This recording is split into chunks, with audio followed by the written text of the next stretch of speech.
সেখানে কিভাবে এটার সাথে সম্পৃক্ত আপনি? 2015 সালে চারুকলা অ্যাডমিশন কোচিং করেছি আমি এই প্রতিষ্ঠান থেকে, এবং মিলন স্যারের সান্নিধ্যে এসে আমি এখান থেকে কি শিখে কি করেছেন? 2015 সালে চারুকলা অ্যাডমিশন কোচিং করে 2016 সালে খুলনা বিশ্ববিদ্যালয়ের ড্রয়িং অ্যান্ড পেইন্টিং ডিসিপ্লিনে থেকে অনার্স মাস্টার্স কমপ্লিট করে বর্তমানে নবপরিবেশ শিশু নিকেতনে শিক্ষকতা দায়িত্ব পালন করতেছি। এবার ওদের কাছে যাব। এই আর্ট একাডেমির সাথে আপনি কিভাবে সম্পৃক্ত এবং চিত্রশিল্পী বিলাল বিশ্বাসকে আপনি কিভাবে? আর্ট একাডেমির সাথে আমার পথ চলা 2014 সালে আমি এখানে অ্যাডমিশনের জন্য আসছিলাম।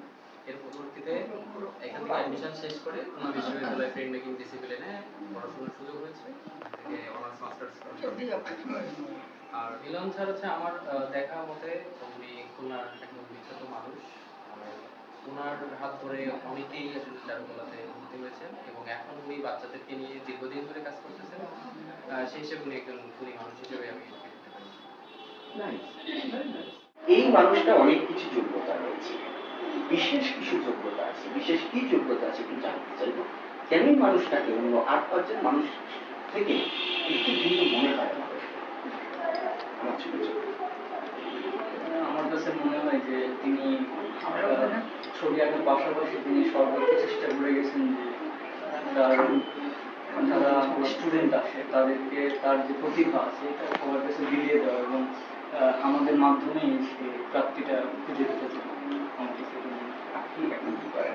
আমি এখন স্টুডেন্ট, পড়ালেখা শেষ করেছি জাতীয় কবি কাজী নজরুল ইসলাম বিশ্ববিদ্যালয় থেকে, ফ্রিল্যান্সিং করি, গ্রাফিক ডিজাইন। এখান থেকে এখানে যে শিক্ষাটা আমি শিখতে পারবো, এখান থেকে যে শিক্ষাটা আমি অর্জন করেছি সেই শিক্ষা নিয়ে জাতীয় কবি নজরুল বিশ্ববিদ্যালয় থেকে আমি কোন সাবজেক্টে পাস করেছি। পাস করে এসেও আমি গর্ববোধ করি